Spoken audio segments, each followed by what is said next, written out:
7ই November কিভাবে সংগঠিত হলো, সেই সময়ে দেশের রাজনৈতিক,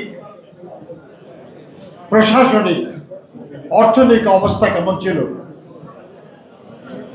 এবং কোন পরিস্থিতিতে শহীদ রাষ্ট্রপতি জিয়াউর রহমান বীর উত্তম সেদিন দায়িত্ব নিয়েছিলেন এবং কিভাবে তিনি সেই সংকট মোকাবেলা করেছিলেন, এই বিষয়টা জানা খুব জরুরি। না হলে 7ই নভেম্বরের আলোচনার কোনো অর্থ হয় না। আপনারা জানেন যে আমরা ৭১-এর মুক্তিযুদ্ধের মাধ্যমে বাংলাদেশকে স্বাধীন করেছিলাম।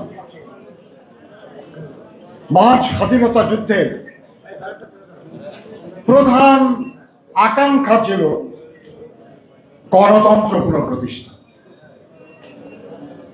স্বাধীন বাংলাদেশে গণতন্ত্র হবে প্রধান বিষয়, কারণ গণতন্ত্র মানা হয় নাই বলেই কিন্তু যুদ্ধটা হয়েছে। জাতীয় সংসদে সংখ্যাগরিষ্ঠ যারা হয়েছিলেন তাদের হাতে যদি ক্ষমতা দিয়ে দেওয়া হতো তাহলে মুক্তিযুদ্ধই হয়তো হতো না, কিন্তু তারা মানে নাই গণতন্ত্র বলেই আমাদেরকে যুদ্ধ করতে হয়েছে। কিন্তু কি দুর্ভাগ্য আমাদের যে আমরা যে গণতন্ত্রের জন্য লড়াই করেছিলাম,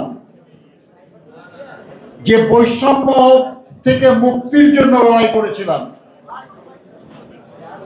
যে শান্তি এবং সমৃদ্ধির জন্য লড়াই করেছিলাম, তার কোনোটাই স্বাধীন বাংলাদেশের তৎকালীন সরকার জনগণকে দিতে পারে নাই।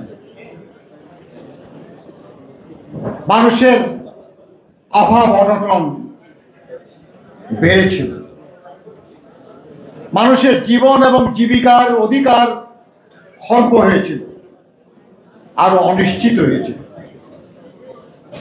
তাদের প্রতিবাদ প্রতিরোধের কারণে সমস্যার সমাধান না করে 1974 সালে দুর্ভিক্ষের পর তৎকালীন সরকার জরুরি অবস্থা জারি করে। জরুরি অবস্থা জারির অর্থ হলো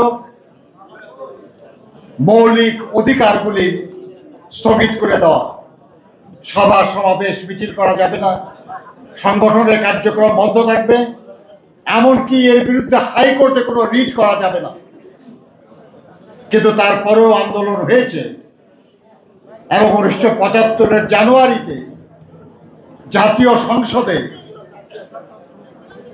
একটা অভিনব পন্থায় সংবিধানের আমূল পরিবর্তন করে বহুদলীয় গণতন্ত্রকে কবর দিয়ে একদলীয় স্বৈরশাসন বাকশাল কায়েম করা হয়েছিল।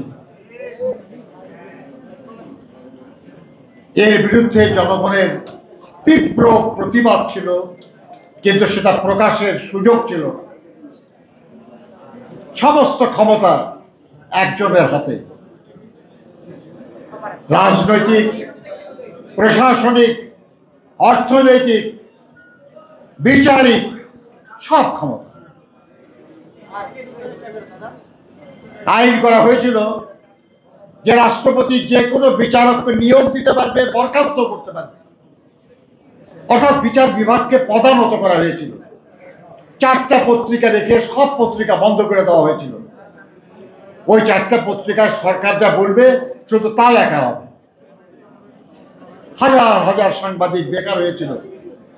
পত্রিকায় ছবি এসেছে যে বেকার সাংবাদিকরা বাইতুল মোকাররমে বুট পালিশ করতেছে, জুতা পালিশ করতেছে, সবজির দোকান দিয়ে আছে।